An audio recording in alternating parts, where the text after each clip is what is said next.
sarana hiburan dan informasi 101,7 Radio Suara Kota Probolinggo.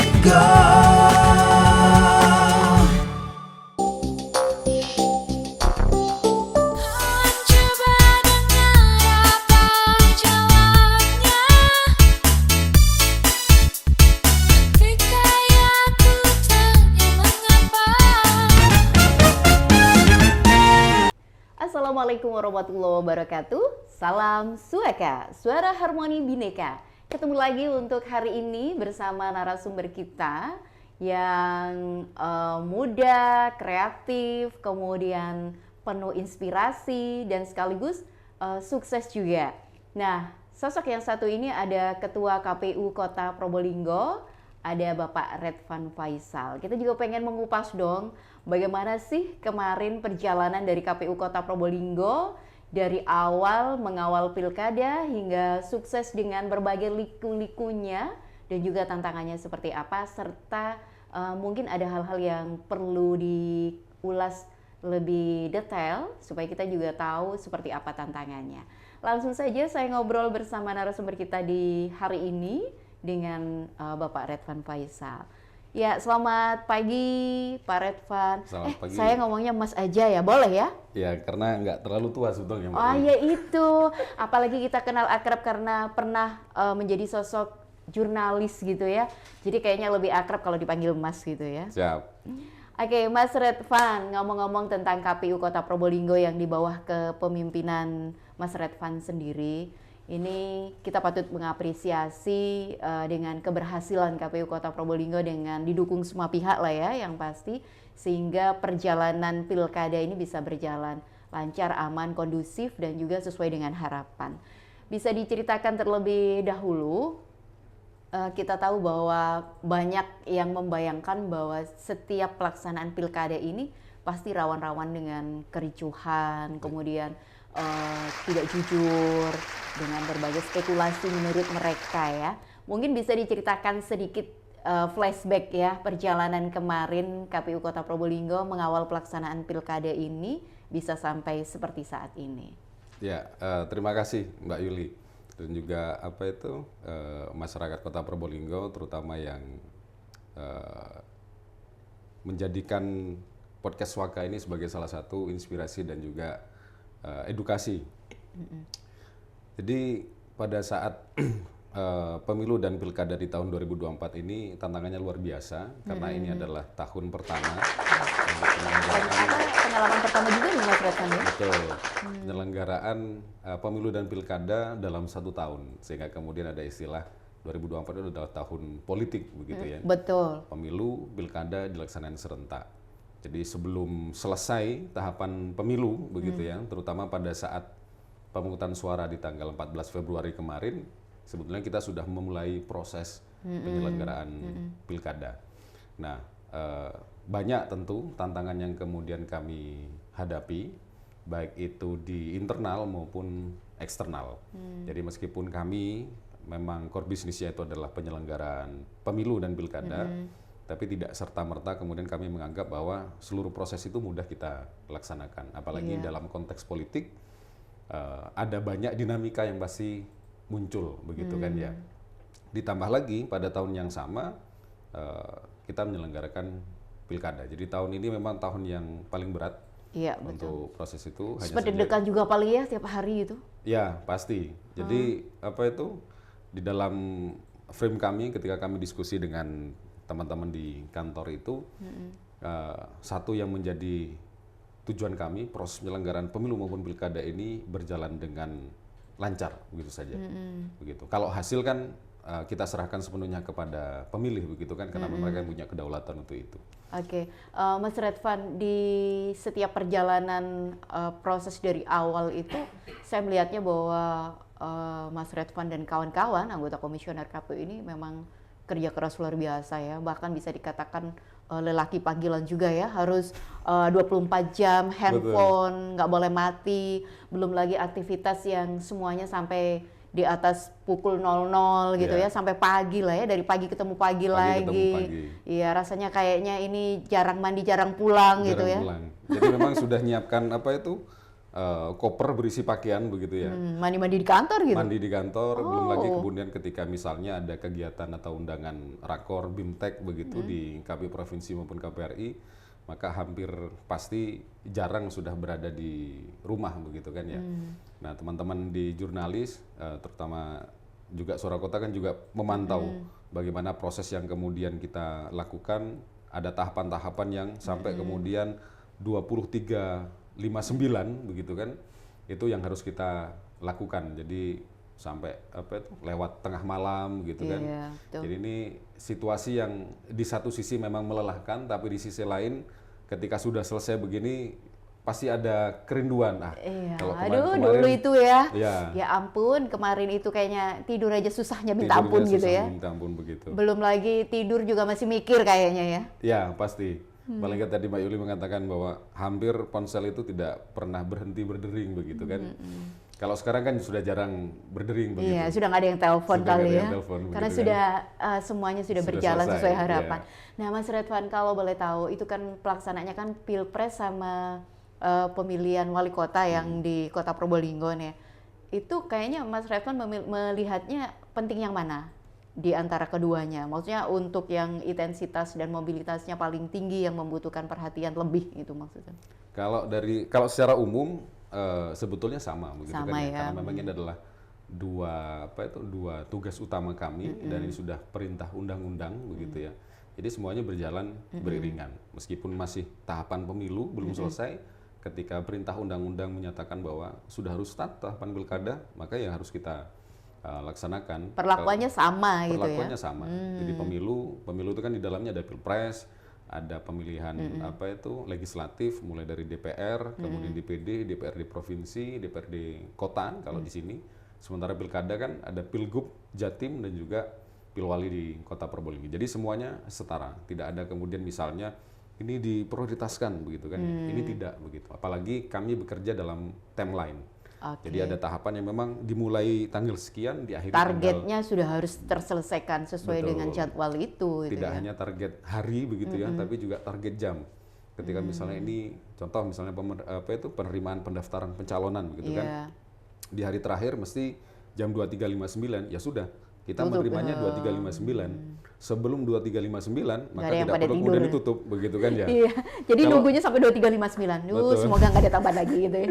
Kalau sudah di atas 23.59 ya sudah selesai berarti. Iya.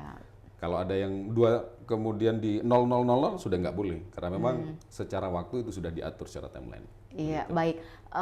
Tapi kalau Mas Redvan melihatnya antara pelaksanaan Pilpres dengan Pilwali atau Pilgub ini kalau yang paling tingkat kerawanan yang bikin deg-degan ini kayaknya Pilwali ya Mas? Ya. Karena ini kan berhubungan langsung dengan di daerah kita sendiri gitu. Betul. Ya? Jadi ada teori coverage itu bahwa kalau Pilwali itu kan selain calonnya terbatas begitu kan, sorotannya lebih intens, intensitasnya lebih tinggi. Berbeda kalau Pileg kemarin itu kan kepentingan orang banyak gitu kan. Kalau di Kota Probolinggo ada sekitar 300-an caleg lah yang memperebutkan kursi di DPRD Kota Probolinggo, sementara untuk Pilwali kan hanya 4 paslon gitu tapi kan. kita banyak loh 4 paslon sampai dapat penghargaan tuh. Ya, betul. Wah, itu gara-gara paslonnya juga banyak di Kota Probolinggo selain Tulungagung kemarin ya. Selain Tulungagung. Akhirnya itu menjadi sorotan juga karena di daerah lain nggak sebanyak di Kota Probolinggo. Betul. Ada 4 paslon. Nah itu otomatis kan tingkat pemantauannya juga ekstra juga. Terus tingkat kerawanan juga ekstra karena paslonnya banyak kemarin gitu ya Mas Redvan. Tapi itu juga yang bikin dapat penghargaan kayaknya. Betul. Nih. Mungkin bisa sedikit cerita ini kenapa bisa dapat penghargaan. Jadi begini, ada plus minus ya. Ada plus minus pasangan calon di Kota Probolinggo kemarin itu ada 4 paslon begitu ya. Plusnya jadi dinamikanya berkembang. Artinya kita meyakini bahwa dinamika politik di Kota Probolinggo itu sangat cair. Di tengah pesimisme publik bahwa semua parpol biasanya menjatuhkan pilihan atau merekomendasikan hanya satu paslon begitu kan ya. Betul. Banyak paslon tunggal di Indonesia kemarin itu ada peningkatan secara persentase itu jumlah paslon tunggal di seluruh daerah di Indonesia begitu kan. Nah itu tidak berlaku di Kota Probolinggo. Terutama Hiruk-pikuknya masih tetap kerasa betul. banget ya. Jadi terutama ketika turunnya putusan MK yang 60-70 itu yang membuka ruang bagi partai politik untuk mencalonkan kandidatnya sendiri begitu. Betul. Jadi plusnya bagi kami paslon banyak itu akhirnya konsentrasi masyarakat itu kepada 4 paslon begitu. Berbeda ketika misalnya hanya 2 paslon. Jadi kalau 2 paslon itu plusnya itu pelayanan yang diberikan kepada mereka itu kita hanya melayani 2 paslon lah begitu kan ya. Tapi nggak terbagi sebanyak 4 paslon ini ya. betul. Kalau 4 paslon kan kita harus melayani 4-4-nya. Nah kalau 2 paslon kan lebih ringan, hanya melayani 2 paslon. Tapi kita juga melihat bahwa dinamika politik ini ketika 2 paslon saja, maka vis-a-vis begitu ya, berhadap-hadapan. Nah ini yang kemudian lebih signifikan ketika ada pembelahan di masyarakat. Secara eksternal ada resistensi. Jadi orang akan melihat ketika Anda tidak memilih A, berarti Anda adalah pemilih B. Iya. Begitu. Nah kalau 4 paslon kan Nggak kelihatan gitu. bisa A, bisa B, bisa C, bisa D begitu nggak kan. nggak tergambar secara langsung gitu Ya, ya. betul. Nah selain itu, ini kami menganggap bahwa pendidikan politik yang dilakukan oleh partai politik itu menjadi lebih baik begitu kan ya. Jadi ada banyak alternatif yang ditawarkan oleh partai politik untuk menyodorkan kandidat pemimpin yang nantinya dipilih oleh masyarakat. Dan itu yang menjadi salah satu pertimbangan Dapat KPU penghargaan Provinsi itu ya. kemarin itu memberikan penghargaan kepada kita terbaik ketiga di tahapan pengelolaan pencalonan pilkada.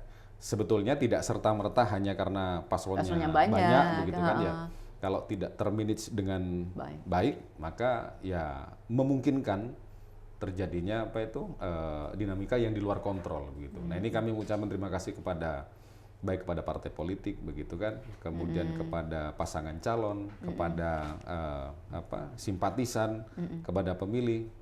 Ini ternyata mampu dan Kota Probolinggo menunjukkan kedewasaan berpolitik yang sangat tinggi menurut saya. Oke. Menjadi Nah, hasil pilkada kemarin kita melihat bahwa tingkat partisipasi masyarakat di Kota Probolinggo juga melebihi target nasional. Berapa kemarin Mas nilainya? 78,21 untuk yang Pilwali, kemudian 78,51% untuk yang Pilgub. Iya, Gitu. ini juga sudah melebihi target nasional Betul, ya. target Berapa nasionalnya nih? kan di angka 77,5%. Iya. Begitu. Namun sebenarnya Mas Refan sendiri sudah punya target yang lebih besar dari itu ya Iya, sebenarnya. Cuman betul. ya upaya maksimal sebenarnya udah dilakukan Sudah, ya, termasuk juga untuk mendongkrak para pemilih pemula itu sampai datang ke sekolah-sekolah. Waduh, Ya. pokoknya upaya yang bisa membuat mereka tertarik datang ini udah maksimal dilakukan. Betul. Tapi kalau melihatnya ini lebih kepada pemilih pemula yang tidak ke tempat pemungutan suara atau justru di luar pemilih pemula ini Mas Refan. Ya. Kalau dari hasil data yang kemarin sempat masuk di buku ya. Betul. Sampai jadi buku nih kayaknya. Aduh luar biasa deh.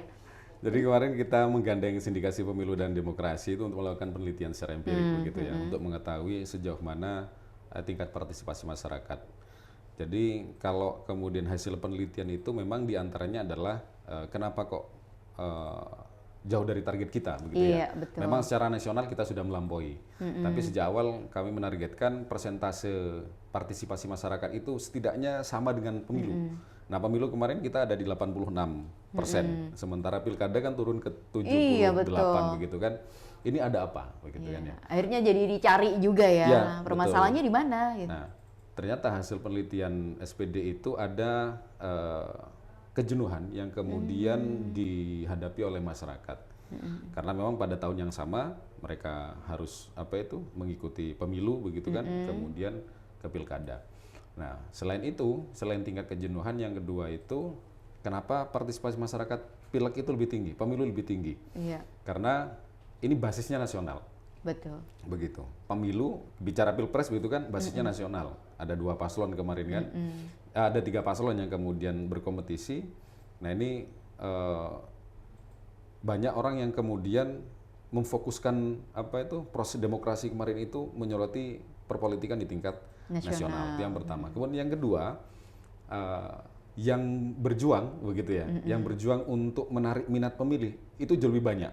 Iya, betul. Selain tim sesnya apa Iya. itu Pilpres, ada juga tim ses dan apa itu paslonnya untuk yang pemilihan DPR, DPD, DPRD, baik itu provinsi maupun kota. Semuanya Itu bergerak sudah bareng. bergerak bersama gitu kan. Contoh misalnya kalau di kota saja kemarin hampir sekitar 300-an lah, 300-an caleg yang kemudian berjuang untuk menarik simpati pemilih. Iya. Nah, kami kan pasti merasa terbantu begitu kan. Nah, sementara pada saat pilkada, konteksnya pilkada ini di Pilgub itu ada 3 paslon, di Pilwali ada 4 paslon. Jadi ada penurunan begitu ya. Ya karena memang beda kan, beda antara pileg dengan pilkada. Nah, ini yang menjadi apa itu salah satu faktor kenapa tingkat partisipasi masyarakat itu turun selain faktor yang lain begitu kan ya. Ada yang kemudian ketika di interview itu kenapa kok tidak datang ke TPS begitu kan. Beberapa jawaban itu menyatakan bahwa kandidat yang ditawarkan itu tidak menarik minat mereka begitu kan. Nah, tentu kami kan tidak bisa memaksa mereka karena begitu itu kan hak mereka juga. Betul. Ya. Memilih untuk tidak memilih itu kan menjadi Iya. pilihan Walaupun masyarakat. sudah upaya sosialisasi dilakukan secara Ya. maksimal. Oke. Ya, oke. Sebelum nanti kita lanjutkan tentang pemilih pemula yang kemarin juga pasti juga sudah dilakukan survei, sudah dilakukan penelitian juga bagaimana mereka, karena ini kan orang-orang yang perlu diberikan informasi lebih banyak tentang dunia politik ya. Boleh silakan minum kopi dulu Oke. nih. Ini memang Memang disiapkan begitu ya. biar suasana berceritanya lebih enak. Ya, kopi pahit ini memang tetap manis untuk dinikmati, Mas Retno. Iya, Sama seperti KPU yang awal-awal sepertinya pahit tetapi di akhirnya manis begitu ya. selama dihidangkan dalam kondisi panas begitu ya. Oh, gitu ya. Ya. Saya sepakat itu. Oke, Mas Redwan kan sampai datang ke sekolah-sekolah, upayanya agar pemilih pemula ini juga antusias. Kalau dari hasil survei atau data yang dibukukan kemarin, itu seperti apa Mas kalau untuk pemilih pemula? Ya, kalau dari pemilih pemula itu kecenderungannya tinggi Oh, untuk justru partisipasi. mereka yang lebih antusias gitu ya? Ya, kecenderungannya tinggi karena memang basis pemilih di teman-teman pemilih pemula itu hampir menjadi sasaran sosialisasi, baik kampanye ya, sosialisasi yang dilakukan oleh kami maupun kampanye yang dilakukan oleh pasangan calon, tim sukses begitu. Sosialisasi tidak hanya dilakukan oleh KPU, pemerintah daerah dalam hal ini Pemkot Probolinggo misalnya, kemudian sekolah-sekolah begitu kan. Jadi kami kemudian dalam tahapan sosialisasi itu tidak hanya berbasis misalnya Goes to, ada program misalnya, ada Goes to kampus begitu ya, ada Goes to school misalnya. Kami tidak terbatas di situ, bahkan kami ke Goes to family, jadi datang ke keluarga-keluarga. Dan ini dilakukan oleh teman-teman di PPS, teman-teman di KPPS. Jadi sembari mereka mengantarkan form C undangan, mereka juga mensosialisasikan untuk masyarakat pemilih itu datang ke TPS. Nah, selain itu kami juga banyak membuat program yang itu berusaha mendekatkan dengan keseharian mereka begitu. Nah, contoh misalnya sosialisasi yang kita lakukan itu tidak didasari atas keseharian mereka, kan pasti tidak mendapatkan feedback yang positif begitu kan. Contoh, kami mau sosialisasi ke anak-anak muda, tapi dilakukan melalui metode tatap muka, dialog begitu kan. Nggak menarik bagi mereka. Nggak menarik begitu kan. Ini feel-nya nggak dapet kan ya, begitu. Ya bolehlah kita ngomong 5-10 menit masih didengarkan. Tapi setelah itu ya sudah, mereka sibuk dengan aktivitas masing-masing. Jadi beberapa yang kemudian kami lakukan, kami memanfaatkan media sosial. Kemudian kami bikin program kemarin itu yang kita beri judul itu Youth Voter Fest begitu. Ya, saya melihatnya bahwa upaya dari KPU Kota Probolinggo saat itu untuk menjaring berbagai komunitas dan mengumpulkan kalangan muda ini dengan beberapa cara gitu ya Mas Redwan ya. Jadi memang berharapnya sesuai dengan apa yang mereka sukai supaya feel-nya dapat gitu ya. Betul. Ya, ini bisa diceritakan sedikit nih. Ya, pemilih pemula, masuk juga pemilih muda itu kan secara jumlah itu persentasenya tinggi, sekitar hampir 35-40% begitu. Jadi bukan kemudian kami menafikan apa itu segmentasi pemilih yang lain begitu kan ya. Tapi ini harus digarap dengan serius karena yang pertama itu Karena mereka yang antusias juga gitu ya. betul. Pertimbangan kami kenapa harus kami garap serius, mereka ini adalah momen pertama begitu kan, momen pertama menjadi pemilih pada saat pilkada. Tentu butuh banyak asupan informasi positif kenapa mereka harus apa itu terlibat dalam proses penyelenggaraan pilkada ini. Kemudian selain secara persentase tinggi begitu ya, dan kemudian yang kedua tingkat apatisme anak-anak muda ini juga apa itu bisa dibilang cukup tinggi begitu kan. Nah ini yang menjadi tantangan kami karena mereka berpikir kan begini, saya ikut pilkada, kemudian saya berpartisipasi dalam pilkada, apa manfaat yang kemudian kami terima? Biasanya pertanyaan begitu, ya. Biasanya pertanyaan begitu. Ketika kami sosialisasi kan kita selalu hadir ketika misalnya sekolah bikin program P5, program penguatan profil pelajar Pancasila itu, kita datang. Jadi lebih banyak kemudian kita menyerap aspirasi mereka.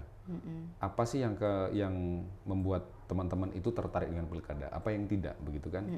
Nah, rata-rata pertanyaannya apa sih manfaat bagi kami untuk mengikuti proses pilkada itu? Nah, itu yang lebih banyak ke kami apa itu mendengarkan apa yang menjadi keluh kesah mereka. Karena sebagian besar itu menganggap bahwa tidak berdampak apa-apa pada mereka. Begitu. Jadi ini yang lebih kepada brainstorming itu yang kemudian kami. Jadi perubahan mindset itu harus dilakukan secara kontinu karena ini juga bakal selamanya bakal ikut gitu ya. Dari awal kalau udah antipati, nah bahaya ini. Betul. Berbeda dengan pemilih yang apa itu sudah pernah punya pengalaman sebagai pemilih begitu kan. Gambaran umumnya kan mereka sudah dapat begitu. Jadi termasuk diantaranya tata cara, kemudian apa pentingnya mereka juga terlibat, kemudian apa yang harus mereka lakukan pasca pilkada. Kalau pemilih yang sudah punya pengalaman sebelumnya itu kan tidak susah. Nah, kepada anak-anak muda ini, kepada pelajar-pelajar ini yang apa itu intensitasnya kami tingkatkan begitu. Diantaranya melalui sosialisasi ya dengan berbagai macam metode. Jadi yang kemudian kami garap kemarin itu mulai kegiatan-kegiatan yang bersifat keseharian mereka, sampai kemudian kita punya program yang namanya Youth Voter Fest 24 itu 2024 itu kita garap secara maksimal. Mereka senangnya apa nih? Kalau yang punya apa itu hobi di bidang dance competition, ya mereka kita fasilitasi. Ada yang hobi monolog begitu kita fasilitasi. Ada yang hobi misalnya olahraga, kita fasilitasi. Selain Youth Voter Fest itu, kemudian ada Color Fun Run. Memang apa itu nggak orang melihatnya sekedar hiburan, ya enggak begitu. Nah, kita kan dalam proses mengenalkan ini tidak harus berada di ruang-ruang formal, gitu kan. Dan ketika menyenangkan itu justru lebih mudah masuknya. Ya, begitu. Daripada kita ngomong banyak, begitu kan, ternyata nggak ada yang mereka tangkap begitu. Nah, tapi di setiap program itu pasti kami bukan kami sisipkan, tapi menjadi edukasi langsung di situ ya. Yang faktor utama untuk kemudian membuat kegiatan itu bernilai manfaat. Ya, ada Color Fun Run, ada kemudian Gowes itu, ada kemudian kirap maskot pilkada, begitu kan. Terutama juga pada saat memulai proses ini dengan launching pilkada itu. Jadi hampir semua lini kami sasar begitu ya, termasuk berkoordinasi dengan sekolah-sekolah, lembaga-lembaga pendidikan itu, dan juga organisasi kepemudaan, organisasi kemahasiswaan, organisasi pelajar. Itu juga kami gandeng untuk apa itu turut serta mensosialisasikan penyelenggaraan pilkada di basis mereka masing-masing. Iya, sementara kalau untuk yang di masyarakat secara umum, saya melihat sampai grassroots juga ya Mas Retman ya, untuk pemberian edukasi politik ini, supaya mereka tidak merasa bahwa boring atau bosan ini bahaya juga kalau mereka ngerasa bosan mau datang, karena ini kan berkelanjutan setiap 5 tahun sekali. Semacam itu. Jadi kayaknya banyak cara ya untuk menarik mereka bisa datang ke tempat-tempat sosialisasi itu. Jadi kreativitas dari RT RW-nya juga kayaknya patut kita apresiasi loh Mas Retman ya, karena mereka juga turut berperan di dalamnya. Betul. Kemudian dari perjalanan itu, setelah edukasi diberikan, otomatis kan sebelum pelaksanaan hari H ini yang menjadi deg-degan juga. Awalnya kan urusan logistik, saya melihat Mas Retman luar biasa gitu ya. sampai ngelihatnya bahwa ini kantung mata pada turun, kelihatan kalau jarang tidur gitu ya. Sampai dengan Forkopimda yang berkolaborasi demikian tinggi dengan pemerintah daerah juga memantau secara langsung, terjun ke lokasi. Nah, setelah distribusi logistik dipantau, besok ini persiapan mau pencoblosan, ini aja udah deg-degan juga ya. Nah, dari pelaksanaan selama proses pemilihan itu ada nggak sih sesuatu yang menarik? Ini sebelum hasil ya. Yang menarik apa ini pada saat itu yang membuat Mas Redvan bisa terkesan, atau bahkan ini apa sih, saya harus pasti nggak mungkin 1-2 tempat yang dikunjungi, hampir semua TPS Anda datangi juga itu. Betul. Ya bersama tim. Jadi apa itu, kami merasa sangat beruntung begitu Mbak Yuli, sinergisitas yang dibangun oleh KPU dengan apa itu pihak-pihak terkait itu berjalan dengan baik begitu ya, dengan pemerintah kota, kemudian alhamdulillah Pak PJ Wali Kota, Pak PJ Pak Nurholis, kemudian Pak Taufik begitu sangat support kepada kami, kemudian kepolisian begitu, dan apa itu Kodim 0820, Kejaksaan, DPRD, bahkan terutama Bawaslu karena memang sama-sama penyelenggara pilkada begitu ya. Ini sinergisitasnya luar biasa. Jadi ini yang kemudian memberikan suntikan motivasi besar kepada kami untuk tetap tegak berdiri meskipun dinamikanya luar biasa. Iya, gitu. betul. Karena kalau sinergisitas ini tidak berjalan dengan baik, maka pasti akan ada yang apa itu tidak berjalan dengan optimal. Tapi di Kota Probolinggo luar biasa. Itu yang satu yang sepatut saya syukuri di situ. Terutama berbicara tahapan per tahapan begitu ya. Iya, betul. Dan terakhir adalah tahapan logistik begitu kan, sebelum kemudian masuk ke fase pemungutan suara. Dan setiap tahapan itu dinamikanya berbeda-beda begitu kan ya. Jadi ada apa itu, misalnya tahapan pencalonan begini. Tahapan pencalonan itu kita siapkan 3 hari begitu kan ya.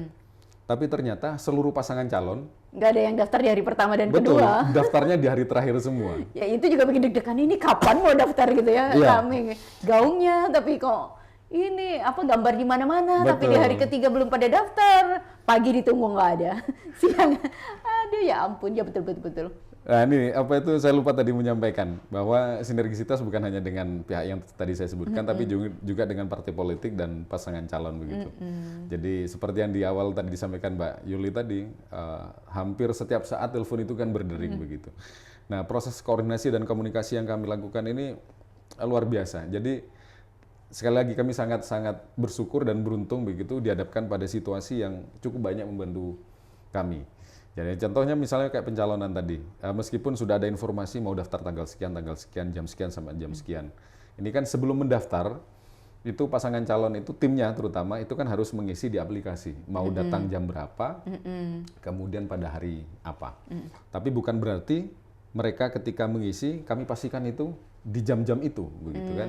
Karena ada kemungkinan mereka merubah dan itu nggak apa-apa ya Mas Redvan ya? Tidak masalah, karena selama tidak keluar dari jadwal begitu kan ya, tidak keluar dari jadwal itu tidak jadi problem. Pantesan jadi deg-degan terus karena nggak apa-apa itu. Ada ini katanya infonya jam sekian, kenapa jam sekian belum datang gitu ya? Betul, dan tanggung jawab kami ya harus melayani, apapun resikonya harus kami layani, dan itu harus equal, harus setara begitu kan. Hari pertama nggak ada, ini kapan ini, kemudian kami komunikasi lagi.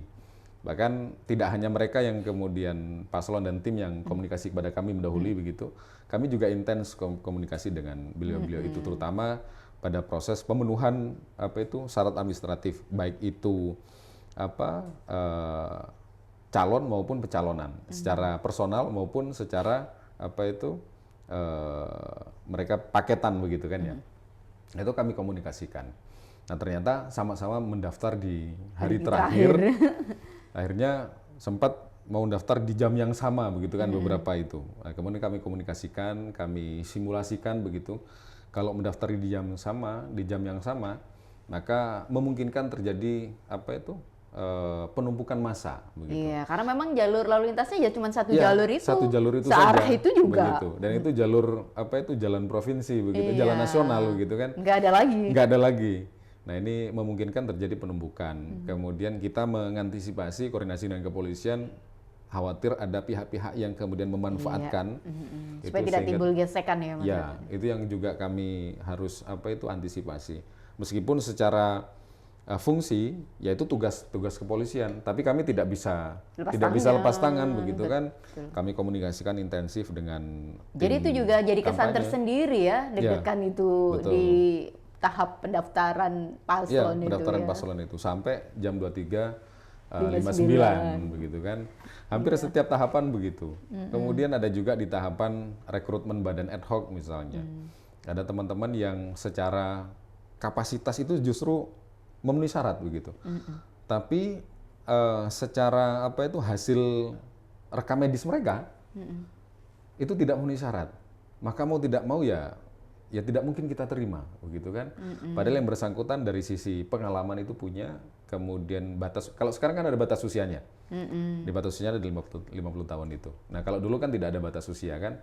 Nah, sekarang ada batas usianya. Jadi ada yang masih usia muda tapi hasil tes kesehatannya itu kolesterolnya tinggi, begitu kan, gula darahnya tinggi, begitu kan. Nah, secara determinasi anak muda ini, ini cocok sebetulnya. Tapi kalau dari sisi kesehatan tidak memenuhi, tidak mungkin kami terima, begitu kan. Akhirnya nunggu juga ya. Betul. Ada yang dari pengalaman memenuhi syarat, begitu kan, tapi terbatas usia, ya justru tidak bisa, begitu kan. Nah, di tahapan logistik juga demikian, kami harus koordinasi tidak hanya pada saat distribusi ya, terutama pada saat pengelolaan logistik itu. Jadi kami terbang kami berangkat ke Klaten karena untuk yang surat suara yang Pilwali itu kan di Klaten begitu kan, di Jawa Tengah. Sementara kalau yang surat suara untuk Pilgub itu kan di Sumengko, di Gresik. Nah, kita berangkat ke Klaten begitu kan. Di sana benar-benar ikut ngawal juga. Ya, karena harus ada dari kami yang kemudian memantau prosesnya. Ketika kami nyampe ke sana ternyata pabriknya sudah tutup. Jadi kami jadi berangkat itu ada gitu, ya. Jadi kami sebelumnya tidak dapat informasi kalau pabrik percetakannya itu tutup di jam 4 begitu kan. Di sini masih ada kegiatan, harus kami selesaikan terlebih dahulu. Baru berangkat itu sekitar jam 11 siang. Iya. Nyampe sana kami jam 8 malam. Karena padatnya jadwal juga. Betul. Ya. Kami kira kemudian pabriknya itu buka 24 jam begitu. Disamakan begitu sampai ternyata sudah tutup begitu. Ya mau tidak mau kan harus stay bermalam di situ, menunggu paginya sampai besoknya. Ya, baru bisa kami lakukan monitoring prosesnya sudah clear dan kami harus periksa begitu kan. Meskipun secara dummy kan sudah selesai begitu kan. Tapi tetap kami harus periksa hasil akhirnya. Jadi prosesnya banyak hal yang kemudian ceritanya sendiri-sendiri dari masing-masing tahapan itu, Mas Redwan ya. Masing-masing tahapan sendiri-sendiri. Belum kesannya sendiri-sendiri nih. Betul, belum yang pada saat distribusi begitu kan. Meskipun kalau kita bandingkan dengan kabupaten yang punya kepulauan begitu kan, misalnya seperti Gresik, Madura begitu kan. Nggak jauh-jauh Kabupaten Probolinggo punya Gili begitu ya. Tapi dinamikanya tidak jauh beda gitu. Nah, bedanya ya hanya karena keterjangkauan kita kan lebih cepat. Lebih mudah. Kita hanya punya 5 kecamatan, 29 kelurahan, ada 650-an TPS, jauh lebih terjangkau begitu. Tapi prosesnya kan memiliki dinamika masing-masing. Begitu. Nah, Mas Redwan pernah nggak sih ngalami ada tekanan politik selama pelaksanaan? Terus gimana nanggepinnya? Karena kan yang paling sering ini diteleponi kan Ketua KPU jelas, yang ini tanggung jawabnya Ketua KPU ini, bener apa enggak? Jadi kadang-kadang berita-berita hoax itu membuat Ketua KPU stres juga ya kan? Karena kan membuat mereka langsung menanyakan kepada Ketua KPU, belum lagi nggak tahu ceritanya, tiba-tiba langsung marah-marah dulu. Nah, hal-hal seperti itu dialami nggak di Mas Redwan? Ya, kami anggap itu bagian dari dinamika begitu ya. Jadi ketika sudah ikut marah-marah nggak nih kalau ada yang marah-marah duluan? Ya kalau kemudian pihak lain marah-marah, kita marah-marah kan nggak selesai akhirnya begitu ya. Oke. Udah biasa sebenarnya menurut Mas Redwan ya? Ya, sejak awal ketika sudah terjun di dunia politik meskipun tidak praktis ya. Kalau di penyelenggara itu harus siap dengan konsekuensi apapun begitu. Nah, termasuk pada saat pemilu ataupun pilkada yang paling dekat ini, tekanan politik atau kemudian ada pihak-pihak yang berusaha untuk mendiskreditkan KPU misalnya, itu ya kami terima begitu kan.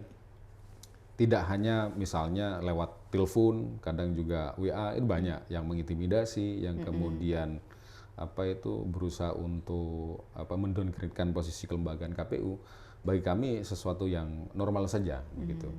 Ya beberapa pihak kemudian juga bertanya hal yang sama begitu kan, tapi kami anggap ya sudah, ini bagian dari resiko. Oke. Jadi ketika misalnya ada yang protes segala macam, ya kita jawab. Karena pada prinsipnya begini, selama kita tidak keluar dari frame begitu kan, ada asas dan prinsip yang harus kami jaga begitu kan, terutama misalnya berbicara soal integritas. Kemudian yang kedua adalah profesionalisme begitu kan ya. Dan kemudian yang ketiga itu bagaimana memperlakukan seluruh kepentingan politik itu secara merata, sama begitu kan. Baik kami kalau sudah kami melakukan itu, ya tidak jadi problem sudah begitu. Iya, intinya jurdil itu tadi Ya. sudah menjadi pegangan utama lah ya Betul. bagi anggota komisioner KPU Betul. dan seluruh kroni-kroni di bawahnya. Ya. Karena kan nggak bekerja sendirian komisioner Ya. nih kan, faktor pendukung di bawahnya juga perannya sangat besar. Ya. Nah, saya melihat bahwa itu menjadi poin utama. Selama itu dipegang, artinya nggak masalah kamu Nggak mau ngomong masalah. apa saja, Betul. silakan. Nah, itu Iya. gitu ya Mas Ridwan. Karena orang makanya jadi protes lebih itu- tenang gitu ya. Iya, orang protes itu kan biasa begitu kan ya. ah. Karena protes itu bagian dari meluapkan hal-hal yang menurut mereka itu tidak sesuai begitu. Apalagi selama prosedur dilakukan dengan sesuai aturan gitu Mas Ya, Ridwan ya. yang penting kan yang kita lakukan sudah sesuai dengan baik itu regulasi maupun tahapan-tahapan yang sudah mengiringi itu. Baik kami tidak jadi problem. Dan ini sudah kami tegaskan kepada teman-teman di Badan Ad Hoc, baik di internal KPU ya, komisioner, kemudian jajaran sekretariat, kemudian di Badan Ad Hoc, baik itu PPK, PPS, KPPS, Pantarli, maupun sekretariat di masing-masing itu kami tegaskan bahwa jangan sampai kemudian kita mengabaikan integritas, kemudian profesionalisme, dan yang ketiga itu loyalitas dalam bekerja. Karena tiga kekuatan ini yang membuat kita itu lebih tegak berdiri ketika berhadapan dengan dinamika yang sangat luar biasa. Begitu. Oke, baik. Tadi ngomongin tentang proses ya. Mas Ridwan menemukan nggak nih cerita yang menarik di TPS?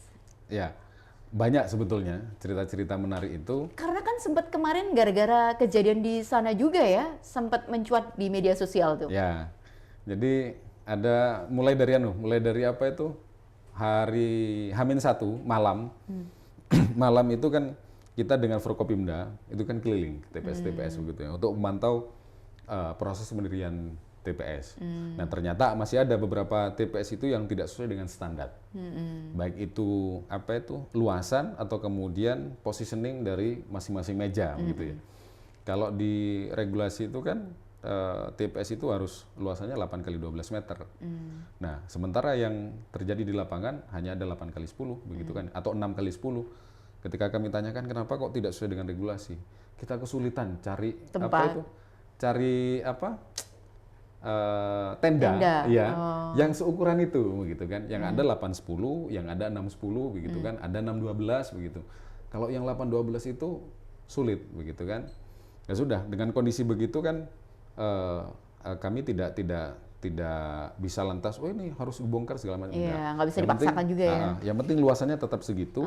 Dan masih nyaman untuk kedatangan para pemilih betul, ini ya. baik itu in maupun out-nya masih memenuhi syarat. Terus ada TPS itu yang kemudian dari bilik itu, belakang bilik itu masih kelihatan begitu kan.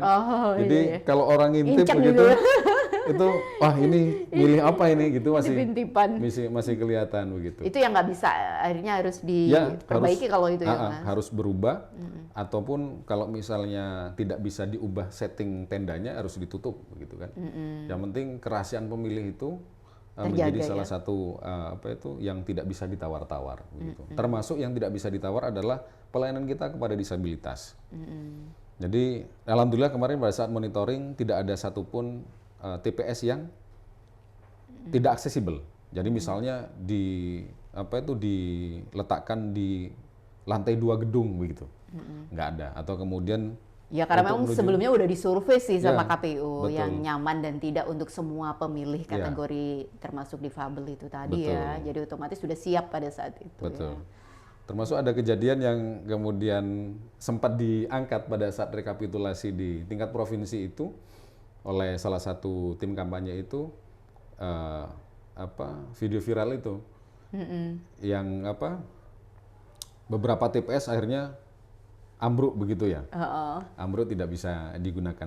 Sebetulnya tidak ambruk begitu kan, cuman tidak layak untuk dijadikan TPS lagi begitu. Ya karena waktu itu kan apa itu angin kencang, Cuaca hujan, tidak bersahabat lah betul. memang pada saat itu. Hujan cukup deras, mau tidak mau ya harus berpindah. Tapi berpindah itu tidak sampai mempengaruhi prosesnya. Kebetulan hujan kemarin itu turunnya setelah pemungutan suara selesai. Betul. Untungnya seperti itu ya. Iya, baru mulai mau rekap penghitungan itu baru turun hujan. Akhirnya dipindah ke teras di dekat rumah warga. Dan ini Sebenarnya nggak signifikan sih karena juga disaksikan banyak orang ya Mas Ridwan ya. Karena seru-serunya adalah ketika menghitung sebenarnya. ya. Jadi orang pada nonton semua. Ya, dan Saksinya banyak. Dan tentunya KPPS itu peka begitu ya, karena memang sudah kita brief sebelumnya. Mereka meminta persetujuan Bawaslu dalam hal ini pengawas TPS, meminta persetujuan saksi, begitu kan? Jadi itu Sudah yang clear, sempat ya. viral itu ya. Tapi tidak ada masalah. Tidak ada masalah begitu. Terus kemudian Mas Redvan, setelah proses pencoblosan dilakukan, sempat terjadi tragedi tidak? Maksudnya sampai ada petugas yang meninggal, ada yang sakit. Nah itu kayaknya kalau dibandingkan dengan perjalanan pemilu sebelumnya, yang kemarin ini lebih sehat-sehat nih. Ya. Apa mungkin karena dikasih vitamin tambahan nih sama KPU? Jangan kan begitu ya? Jadi dalam kesempatan ini kami juga mengapresiasi dan mengucapkan terima kasih sebesar-besarnya kepada keluarga. Jadi pada saat proses kemarin ada 2 badan ad hoc kami yang meninggal dunia, begitu kan. Satu itu dari petugas Linmas atau petugas ketertiban TPS, kemudian satu lagi dari ketua KPPS kalau yang petugas ketertiban TPS itu di daerah Ketapang, kemudian yang KPPS ini daerah Kebon Sari Kulon kalau saya tidak salah. Nah, ya kami anggap mereka adalah adalah pahlawan demokrasi begitu ya, karena sudah luar biasa menjalankan fungsi dan perannya dan clear tidak ada persoalan di TPS mereka masing-masing. Cuman mereka ketika kami datang takziah, kemudian kami berkunjung begitu pasca takziah itu kami juga berkunjung lagi. Itu mereka 2 pahlawan ini memiliki latar belakang sakit sebelumnya. Begitu sehingga pada saat intensitasnya kan memang tinggi kan, intensitasnya pada saat proses itu sehingga mungkin ini menjadi pemicu begitu kan ya. Tapi alhamdulillah 2 keluarga ini welcome banget karena memang menyadari ini sudah bagian dari takdir yang harus dialami begitu. Dan kami sendiri dalam proses kemarin itu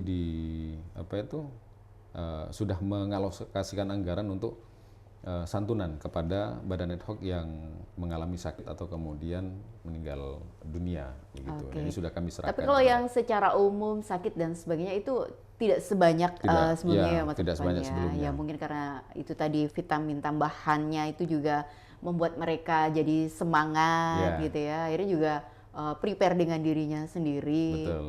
Dan screening itu penting. Betul. Jadi pasca 2019 yang kemudian mendapat sorotan itu dari masyarakat itu, KPRI kemudian membuat sebuah mekanisme baru, terutama pada saat Pilkada 2020, kemudian Pemilu 2024 dan Pilkada 2024. Jadi diantaranya badan ad hoc yang pada saat proses rekrutmen itu yang pertama dibatasi usia, begitu, usia produktif lah, maksimal 50-55. Nah kemudian yang kedua mereka harus tidak punya penyakit bawaan.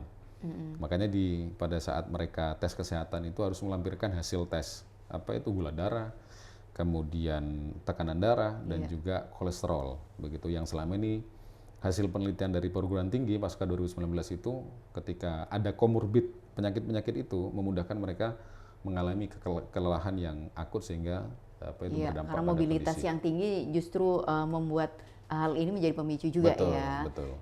Itu berdasarkan evaluasi dari waktu ke waktu. Betul. Memang pentingnya evaluasi itu ya Mas Rahman ya, demi tambah waktu ini tambah baik maksudnya. Betul. Nah, jadi bisa diminimalisir lah risiko-risiko itu tadi. Nah setelah itu lanjutannya, nah ini kan masih ada lagi nih, masih belum didok. Ini udah ketemu pemenangnya nih, ternyata masih ada masalah. Jadi Mas Redvan masih diminta jalannya lagi nih ke MK situ ya, dan itu nggak sekali kayaknya. Nah proses itu bisa dikatakan melelahkan juga ya, karena kan menunggu itu juga melelahkan, bukan melelahkan secara fisik, tapi dia juga secara mental Mental, juga. ya. Ini pengen cepat selesai gitu ya, pengen Iya. cepat selesai, pengen cepat didok, udah dilantik, beres kan maunya begitu. Betul. Tapi ternyata masih harus menunggu yang melelahkan itu tadi. Itu proses yang seperti itu pernah terpikirkan tidak nih Mas? Kalau sejak awal dari sisi perencanaan kita sudah mengantisipasi ya. Ya, sudah harus siap sebelumnya lah ya. Katakanlah nanti ada gugatan sengketa sampai ke Mahkamah Konstitusi, kami harus siap. Cuman pada proses kemarin itu di luar prediksi kami sebetulnya. Karena begitu kami melaksanakan rekap di tingkat kota pada tanggal, kalau tidak salah pada tanggal 3 Desember itu clear. Seluruh paslon kan memang Sudah menerima gitu sudah ya. menerima begitu ya. Meskipun ada paslon yang tidak menandatangani berita acara begitu kan. Tapi komunikasi kami dengan tim kampanye itu clear, semua sudah selesai begitu kan ya. Pada saat rekap itu kan ini berbatas waktu gugatan itu kan sebetulnya.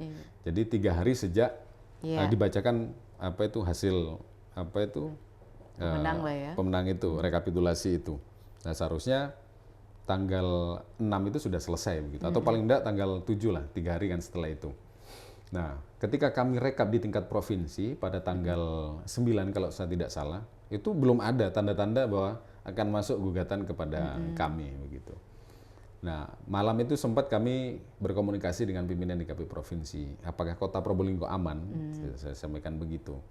Sejauh ini belum ada informasi katanya begitu. Karena memang meskipun kita bisa mendeteksi langsung ke websitenya MK lah kira-kira, tapi kan kita juga mengantisipasi adanya gugatan yang tidak didaftarkan melalui aplikasi begitu, didaftarkan secara manual. Santai lah waktu itu ya, masih belum dengar. Oh selesai sudah begitu kan ya. Begitu pulang dari Surabaya, waktu itu kami pulang pagi karena memang harus menyiapkan kegiatan yang lain. Jam 8 kami di perjalanan itu tiba-tiba ada yang berkirim screenshot gugatan itu sudah masuk di MK begitu kan. Lah, Kok ada begitu kan ya. Akhirnya saya kontak sana sini apakah memang seperti seperti yang informasi yang dikirim ke kami. Nah ternyata memang benar. iya. Tapi akhirnya juga berjalan dengan lancar ya, sampai akhirnya muncullah keputusan itu dari MK yang bisa lebih cepat prosesnya juga sebenarnya Mas Retman. Iya betul. Padahal kalau seandainya tidak ada gugatan di MK itu, Kota Probolinggo sama dengan belasan kabupaten kota yang lain. Iya, bisa Kalau nggak dilantik salah, awal itu ya. Iya, tanggal 9 Januari itu sudah penetapan sebetulnya kita. Tapi karena memang masih sengketa, kami sengketa di tanggal 8, kemudian sengketa kalau nggak salah tanggal 21, 20 apa 21 begitu. Kemudian di tanggal pembacaan putusan selai itu di tanggal 4 Februari begitu. Mau tidak mau ya kita penetapannya maksimal di tanggal 7, tapi kita laksanakan di tanggal 6 begitu. Ya, tapi itu menjadi sebuah pengalaman yang berharga ya Mas Retman ya. Akhirnya betul. tahu, kalaupun di situasi kepepet pun masih ada kadang-kadang ya laporan itu.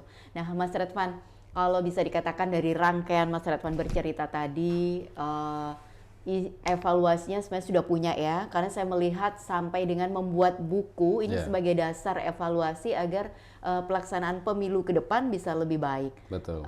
Ini sebenarnya udah masuk planning di awal nggak sih kalau mau bikin data sampai dengan buku yang memang kita tahu salah satu penulisnya ini adalah mantan Ketua KPU Kota Probolinggo ya, yang Mas Retman juga sering berinteraksi dengan beliau untuk bisa mendapatkan sharing informasi semacam itu Pak Hudri ya, Pak Haji Ahmad Hudri. Nah ini berarti udah terencana berarti ya, evaluasi itu akan dibukukan dalam bentuk 2 buku kemarin yang di launching itu. Betul. Jadi sejak awal memang kami ingin meninggalkan legasi positif begitu ya. Tidak hanya kita bisa menyelenggarakan seluruh tahapan ini dengan baik, kalau bicara konteksnya aman, lancar, kemudian kondusif begitu ya. Tapi kami ingin memberikan tinggalan yang ini bisa menjadi referensi begitu. Maka pilihannya tentu saja buku begitu. Nah, kemarin kami sudah luncurkan 2 buku sekaligus begitu. Yang pertama bicara soal tahapan. Jadi mulai dari tahapan awal sampai kemudian tahapan akhir, mulai dari penandatanganan NPHD dengan pemerintah Kota Probolinggo sampai ke fase penetapan pengusulan pengesahan di DPR. Itu terekam di buku yang berjudul Mozaik Demokrasi Lokal. Iya, itu ada bukunya. Coba kita tunjukin dulu nih. Ini 2 buku yang masyarakat juga bisa membaca ini? Ya, jadi yang pertama buku yang kemudian ditulis oleh Ketua KPU 2 periode, begitu, 2014 sampai 2024, Pak Ahmad Tudri dengan rekan kami, Komisioner Divisi Perencanaan Data dan Informasi, berjudul Mozaik Demokrasi Lokal Pilkada Serentak di Kota Probolinggo tahun 2024 dalam angka. Nah, ini bercerita seluruh tahapan mulai dari awal penandatanganan NPHD, termasuk koordinasi intensif kita dengan pemerintah daerah yang dilakukan oleh Komisioner periode 2019-2024 sampai kemudian komisioner berlanjut di 2024-2029. Iya. Saya udah melihat isinya nih, semuanya data-datanya lengkap banget ya. Ya. Angkanya, terus kemudian grafiknya, bahkan sampai dengan kesimpulan terakhirnya juga ada. Ya. Sehingga masyarakat sebenarnya bisa membaca di buku itu ya, Betul. perjalanan pemilu di Kota Probolinggo Ya. itu ya. Jadi bisa jadi referensi beneran tuh Mas Betul. Arfan ya. Referensi kan tidak hanya kemudian, sebetulnya bukan hanya untuk masyarakat saja, untuk kami terutama, karena kalau tidak ada kalau tidak dibukukan, ini hanya sebagai referensi tutur saja. Sementara referensi tulis yang sewaktu-waktu ternyata dari tutur itu kita lupa, begitu kan? Tinggal dibuka kita lagi. Tinggal buka lagi, begitu. Oh, ada tahapan ini. Dan ini penting ketika nanti komisioner pada saat Pilkada 2029 nanti, begitu ya, menyiapkan untuk kegiatan selanjutnya. Iya. Oh, yang Jadi bisa belajar lagi, Betul. dibuka-buka lagi gitu 2024 ternyata ada tahapan ini, tahapan ini. Oh, ini yang harus kita siapkan. Ini yang pertama. Kemudian yang kedua, ini kami bekerja sama dengan teman-teman LSM Pemilu. Jadi dengan Sindikasi Pemilu dan Demokrasi yang memang basisnya adalah teman-teman research, teman-teman riset ya, teman-teman peneliti yang punya pengalaman panjang dalam proses penelitian, baik di tingkat kabupaten kota, provinsi maupun di tingkat RI. Ini judulnya Manifestasi Suara Rakyat Riset Pilkada Serentak tahun 2024 di Kota Probolinggo. Boleh ditunjukin nih bukunya. Nah, ini bicara soal hasil riset pilkada. Salah satunya diantaranya adalah kenapa tingkat partisipasi turun. Kemudian ada analisa mana kelurahan di 29 ini yang kategorinya sangat baik, begitu ya. Ada kategori bicara soal tingkat partisipasi. Ada kategori sangat baik, ada kategori baik, ada kategori cukup, ada kategori kurang, begitu. Nah, di Kota Probolinggo ini ada 20 kelurahan yang kategorinya sangat baik. Banyak ya. Orang datang ke TPS tinggi, suara tidak sah rendah, begitu. Karena tidak serta-merta tingkat partisipasi masyarakat itu mengukur orang datang ke TPS. Tapi berapa jumlah surat suara tidak sah. Datang, tapi surat suara dia nyoblosnya tidak sah, begitu kan? Ini mengurangi kan sebetulnya. Betul. Mengurangi secara kualitas. Tapi secara kuantitas sesuai dengan... Ada yang sengaja, ada yang tidak sengaja. Mungkin begitu. Kemudian ada kategori baik, begitu ya. Kategori baik ini tingkat partisipasi tinggi, suara tidak sah juga tinggi. Nah, di sini nggak ada. Jadi kalau yang tadi itu sangat baik itu 20 kelurahan, kemudian ada 8 kelurahan yang kategorinya cukup, begitu. Jadi tingkat partisipasi masyarakat tinggi, begitu. Kemudian suara tidak sah juga tinggi. Ya, hampir sama lah, begitu. Tidak, maksudnya bukan hampir sama secara kuantitas, tapi ada, begitu kan ya. Kemudian ada satu kelurahan yang kategori kurang. Ada juga ya. Ada. Tidak saya sebutkan di sini, nanti biar dibaca saja di bukunya. Di bukunya. Betul. Silakan dilihat. Karena Tingkat ini juga rendah. ditaruh di perpustakaan Kota Probolinggo ya, Ya, Mas Radwan ya. betul. Ada ya. Jadi nanti bisa dicari referensinya di sana. Jadi yang kurang ini tingkat partisipasinya rendah. Surat-surat tidak sahnya tinggi, begitu kan ya. Jadi ini menjadi analisa. Iya. Nah, Ini nanti jadi pembelajaran di pemilu berikutnya ya. Betul. Termasuk signifikansi metode sosialisasi, begitu. Nah, cocok nggak? Ya, meskipun sejak awal kita sudah melakukan analisa, tapi kalau tidak dilakukan penelitian kan rasanya kurang sah untuk dijadikan sebagai dasar, begitu. Nah, kalau sudah dilakukan penelitian secara empirik begini, ada dasar kita melakukan metode yang sama atau merubah metode pada saat Pilkada 2029 nanti. Iya, ini bisa jadi referensi penting lah ya untuk pemilu ke depan. Nah, ini kan kayaknya KPU udah nggak ada kerjaan atau gimana nih, Mas? Ya, ini pertanyaan yang muncul ketika pemilu dan pilkada sudah berakhir. Gitu. Kan sudah selesai, udah dilantik, seluruh tahapan juga sudah ada. ini kerjanya apa nih terus KPU gitu ya? Jadi kalau bicara apa itu, ini pertanyaan pertama ketika saya dilantik pasca 2019. Saya kan nututinya itu pada saat penetapan caleg terpilih pada saat itu. Ketika selesai, KPU kalau nggak ada pemilu sama pilkada ngapain? Gitu. Ini pertanyaan normal yang sering kali kita apa itu temui begitu. Sebetulnya kalau mau santai-santai ya bisa. Pilihannya ada dua. Mau tetap bekerja dengan ritme yang sama meskipun dengan situasi yang berbeda. Atau melemah dengan kondisi yang ada begitu. Nah, kami sudah bersepakat berkomitmen dengan teman-teman baik itu di jajaran komisioner maupun sekretariat, sudah ritme kita tetap begitu kan ya. Ada atau tidak ada pemilu, ada atau tidak ada pilkada, maka kita harus menunjukkan kepada publik bahwa lembaga ini tetap bekerja sesuai dengan tugas utamanya. Yang paling utama dalam proses ini adalah memberikan edukasi, begitu kan? Jadi berkelanjutan Mas kalau Betul. proses edukasi ini. Kalau kemudian merujuk pada Undang-Undang 7 2017 itu tentang pemilu, ada dua tugas yang tidak selesai. Bukan tidak selesai dalam artian apa itu kami mengabaikan, tidak pernah selesai. Iya, Tidak ada berkelanjutan akhirnya. itu tadi ya. Betul, ada faktor continuity. Jadi diantaranya adalah sosialisasi pendidikan pemilih, yang kedua adalah pemutaran daftar pemilih berkelanjutan.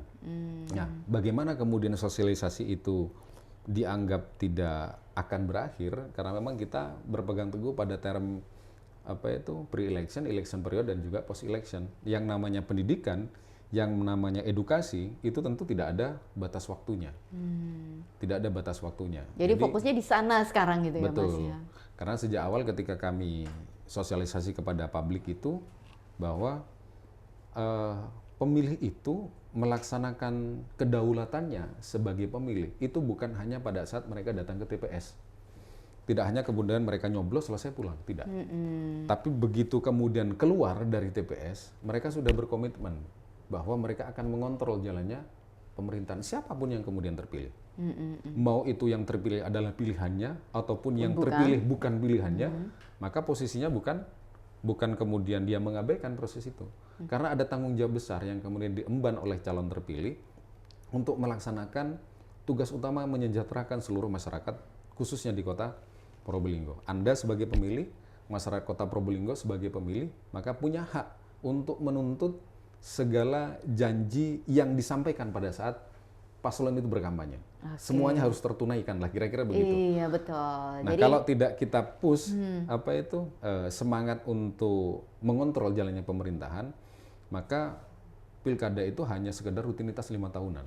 Selesai, ya dianggap sudah selesai. Jadi kita melihat bahwa masyarakat ini pemikirannya sudah smart gitu ya Mas ya. Jadi mereka udah tahu apa yang harus mereka sampaikan dan mereka juga sudah tahu koridornya seperti apa yang baik secara hukum dan juga tidak melanggar aturan yang ada.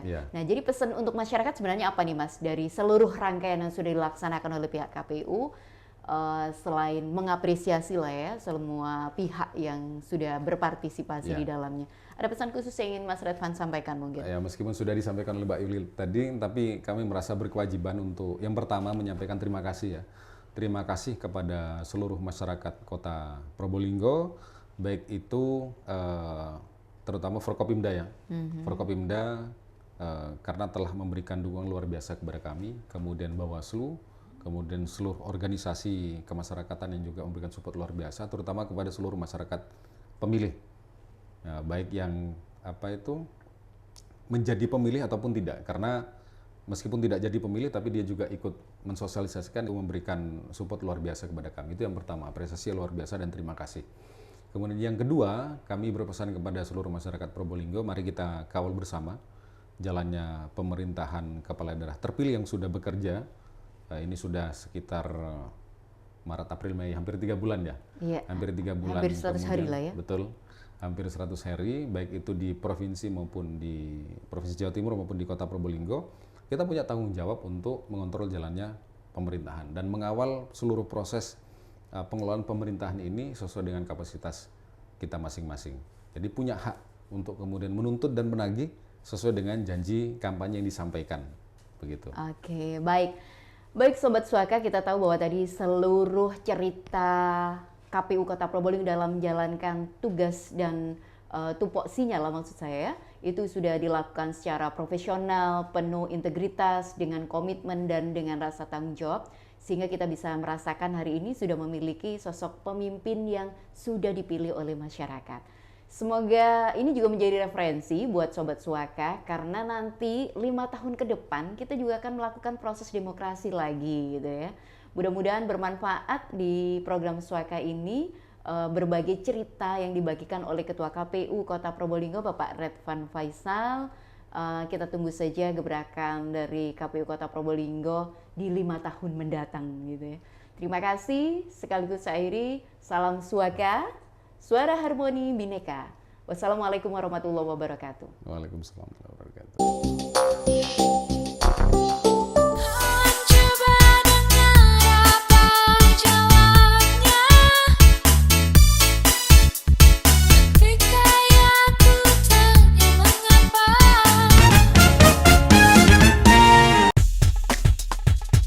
Sarana hiburan dan informasi 101,7 Radio Suara